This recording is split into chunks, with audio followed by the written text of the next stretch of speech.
Assalamualaikum warahmatullahi wabarakatuh. Ini adalah video lanjutan dari penurunan tekanan uap, yaitu mengenai kenaikan titik didih atau kita simbolkan dengan delta TB ya. Diambil dari boiling atau boil. Delta TB. Kenaikan titik didih ini juga itu dibagi dua, antara yang non elektrolit dengan yang elektrolit.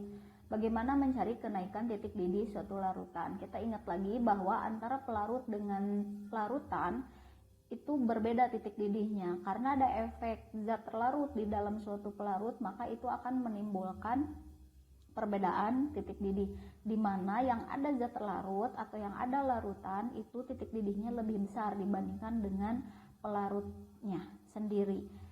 Karena apa? Ingat lagi bahwa adanya zat terlarut itu akan menghalangi ikatan antar molekul air untuk putus dan airnya menjadi uap, sehingga tekanan di dalam larutan itu menurun, kan penurunan tekanan uap ya, jadi menurun tekanan uapnya sehingga menjadikan titik didihnya naik atau semakin lama mendidih.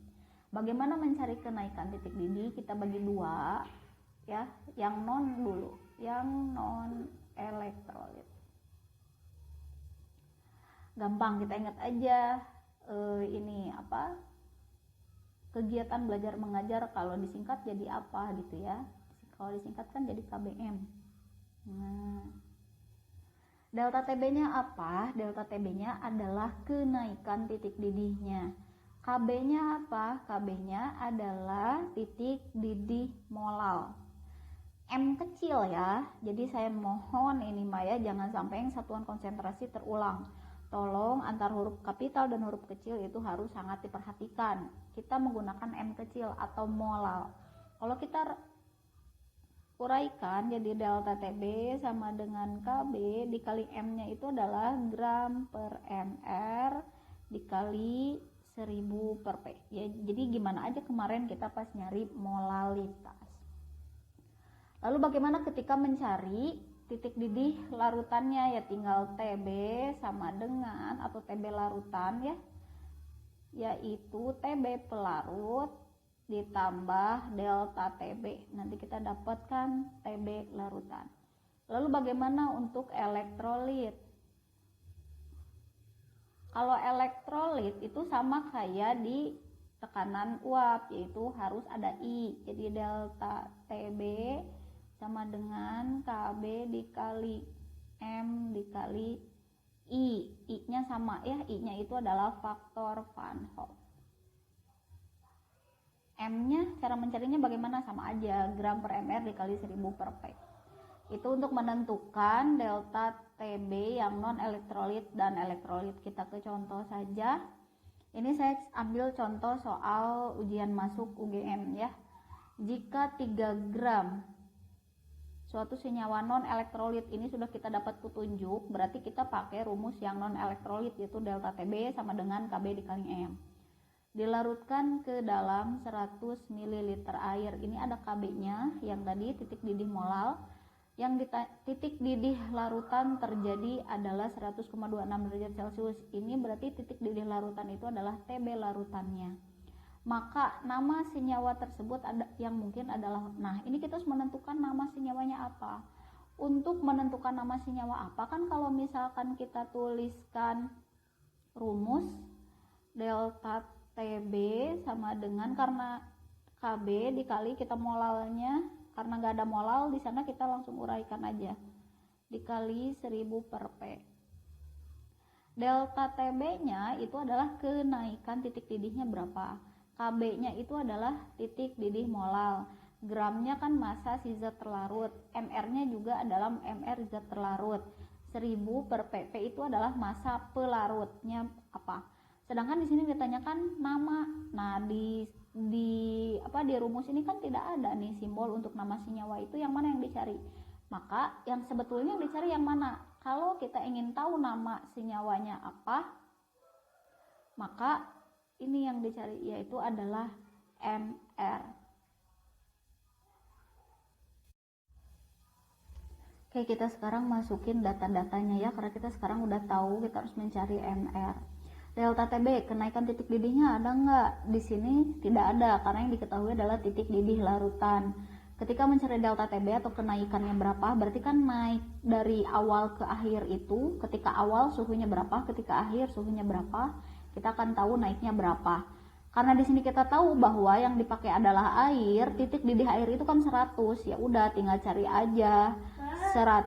Jadi kita tinggal carinya, selisihnya aja itu 100,26, itu dapatnya dari titik didih larutan yang terjadi adalah gitu ya, dikurangi 100 derajat Celcius ini dari titik didih airnya atau titik didih pelarut. Jadi ketika ada air di situ, titik didihnya biasanya tidak akan diketahui karena kita udah tahu semua bahwa titik didih air itu adalah 100. KB-nya adalah 0,52. Gramnya atau massa zat larutnya yang ini, yaitu adalah 3. MR-nya ditanyakan dikali 1000 per P. P itu massa airnya. Massa airnya yang ini ya, 100 mili, walaupun mililiter itu kan volume, tapi kan air itu sebanding ketika antara volume dengan massa. Ketika ada 100 mili, maka di sana ada 100 gram air. Udah, apa yang bisa dicoret, kita coret aja dulu gitu ya. Ini kan kayak 100 kita coret. 100,26 dikurangi 100 itu kan 0,26. Nah, di sini tinggal jalan matematikanya aja, terserah mau kayak gimana caranya. Kalau hitungan saya gini dulu, 0,26 kita bagi dulu 0,52 dikali 3 dikali 0 kan ini ya, masih ada 10, jadi sama dengan ya, maaf. Jadi sama dengan 30 per mr. Nah, 0,26 dibagi 0,52 itu kan dua angka di belakang koma. Karena sama-sama dua angka di belakang koma, berarti ya udah kita anggap aja 26 dibagi 52. Itu kan bisa diperkecil ya. Jadi kita dapat 26 itu kan kalau misalkan di 52 ya jadi bagi 26 itu kan kita dapat 2. Tapi kan 26-nya di atas jadi ini 1, ini dibagi 2. Jadi yang atas dibagi 26, yang bawah dibagi 26, dapatlah 1/2. Udah tinggal kali silang. MR-nya kali 1, MR kan ya, 30 kali 2, 60 kan. Jadi kita dapat MR-nya sama dengan 60. Oh, berarti kita harus mencari senyawa dengan massa molekul relatifnya adalah 60. Kalian harus ingat lagi cara mencari MR itu kan tinggal gabungkan saja antar AR-nya. Misal kalau ada CH3COOH. Dapat AR dari mana? Lihat lagi SPU. Saya udah bilang SPU itu pasti kepake sampai kelas 3. ARC itu 12, C-nya ada berapa? 1, 2, ada 2, berarti 2 dikali ARC gitu. Terus ada H-nya ada berapa? Ada 4, 4 dikali ARH. Terus O-nya ada 2, 2 dikali ARO. Nanti tinggal kalian jumlahkan hasilnya berapa. ARC itu 12, ARH itu 1, ARO itu 16. Itu cara mencari MR. Nah, ini ada pilihannya. Nah, ini kan ada CH3COOH. Kalau dihitung itu kita dapat MR-nya 60. Nah, ini kan sesuai ya, MR yang kita dapatkan 60. Kita lihat lagi ada urea. Urea kalau kita cari MR-nya juga ini 60. Nah, berarti jawabannya ada 2 nih. Kita lihat lagi, untuk metil asetat itu MR-nya adalah 74. Untuk glukosa, kalian juga harus ingat nih, MR glukosa itu karena sering dipakai yaitu 180. Sukrosa juga sama, harus selalu diingat karena selalu dipakai, 342. Di sini kita punya 2 jawaban nih, A dan B. Yang mana? Karena di sini judulnya yang non elektrolit, maka kita cari yang non. Asam asetat ini termasuknya elektrolit, berarti yang non yang mana? Yang urea, jadi jawabannya yang B. Oke, kita ke contoh soal yang kedua.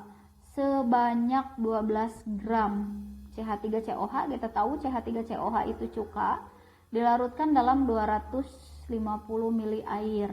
Bila larutan tersebut terionisasi 60%, nah terionisasi ini alfa, nanti persennya kita ganti ke desimal. KB-nya udah ada 0,52, hitunglah titik didih larutan, maka yang dicari adalah TB larutan.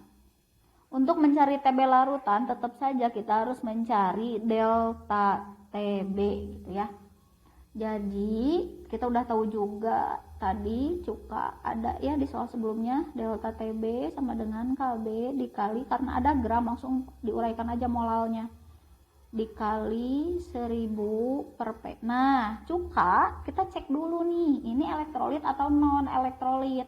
Kalau soal sebelumnya kan dikasih tahu tuh non elektrolit, kalau sekarang enggak, kita harus ngecek sendiri cuka itu elektrolit atau enggak. Ya udah pasti elektrolit ya, karena di sininya juga udah ada alpanya juga datanya. Tapi kalau nggak ada ya kita harus ngecek sendiri itu teh CH3COH itu adalah elektrolit atau non. Karena elektrolit makanya dikali I. Nah untuk mencari delta TB nya kita cari dulu, KB nya kita masukkan 0,52 dikali gramnya 12, MR nya kan kita udah cari ya di soal sebelumnya, yaitu 60 dikali 1000 per P nya masa airnya berapa, yaitu 250 ml, berarti itu aja, masukin aja 250. Ingat setara ya, kalau air itu antara volume dengan massa setara.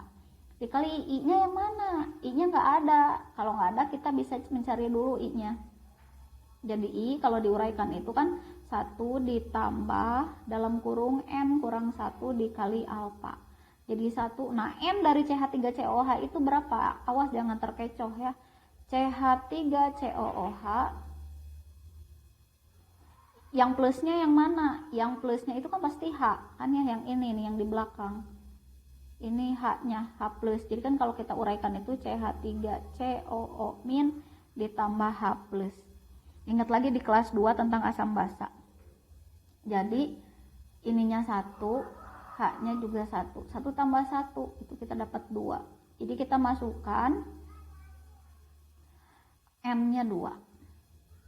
Jadi 2 kurang 1. Nah, tadi alfanya itu adalah 60%. Nah, ketika dalam persentase kita rubah ke desimal, 60 per 100 itu kita dapat 0,6. Nah hitungnya 2 kurang 1 dulu nih, 2 kurangin 1 kan 1 dikali 0,6, 0,6, jadi kita dapat 1 ditambah 0,6, maka I nya adalah 1,6. Kita masukkan di sini 1,6. Udah tinggal kita hitung,